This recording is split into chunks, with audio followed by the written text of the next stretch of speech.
comparison. I am not just saying that to flatter you. Truly, I have managed to fuck shit up in shockingly impressive ways and still be considered a fairly acceptable person. In some ways, I have actually made it my living, and because I am so good at being publicly terrible, other people feel comfortable telling me about how awful they are at being an adult, and then I try to top them with, "Oh, you think that's bad? Let me tell you about the time that I tried to rescue a decapitated human head from my work." And then they're like, "No, hold my beer." And in the end, I end up with a new best friend because how could you not love a person who couldn't understand where those terrible farting noises were coming from on the bus, but then she realized that they were the noises of the dog toy in her purse that she was leaning on, and everyone looked at her, and so she ended up shaking a rubber foot at them while yelling, "I'm not farting, it's my dog's foot." Answer, you can't. You love them hard.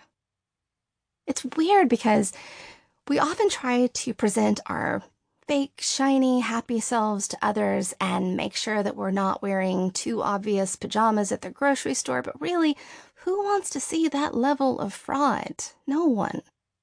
What we really want is to know that we're not alone in our terribleness.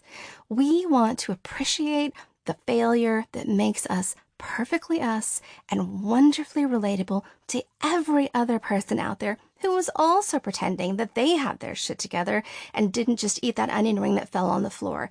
Human foibles are what make us us, and the art of mortification is what brings us all together. A lot of people read my books because they love to laugh about all the terrible things that you maybe shouldn't laugh about. And I hope that you find this book just as funny, but there's some really serious and raw stuff in here too, mostly related to my battles with mental illness.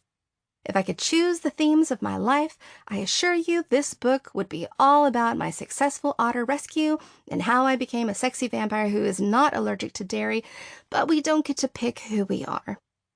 I am still just as broken as I was before, but with better stories and a little more insight into just how fucked up I really am.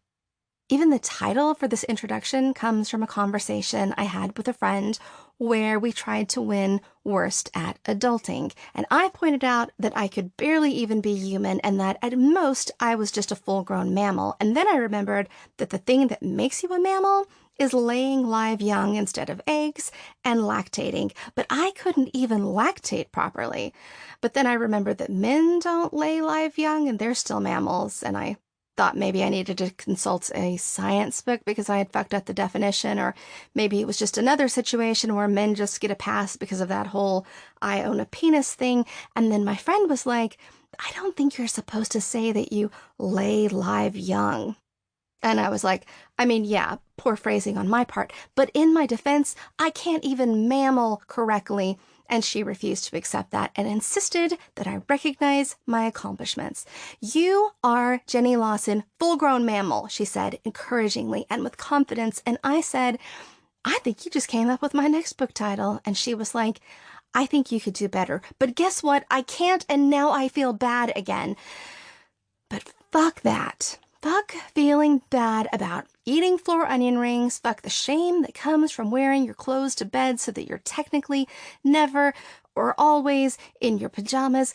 Fuck the people that make you feel bad for glorifying the odd behavior and questionable decisions that make you who you are.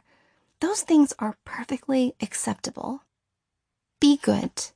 Be kind. Love each other. Fuck everything else. The only thing that matters is how you feel and how you've made others feel. And I feel okay for the moment, and I make others feel okay by being a barometer of awkwardness and self-doubt. I am Jenny Lawson, full-grown mammal, and I am ready to begin. Chapter 1. I already forgot I wrote this. I don't remember the first time that I noticed I was losing my memory. That sounds like a joke, but I only laughed when I read it again and realized how utterly ridiculous it sounds.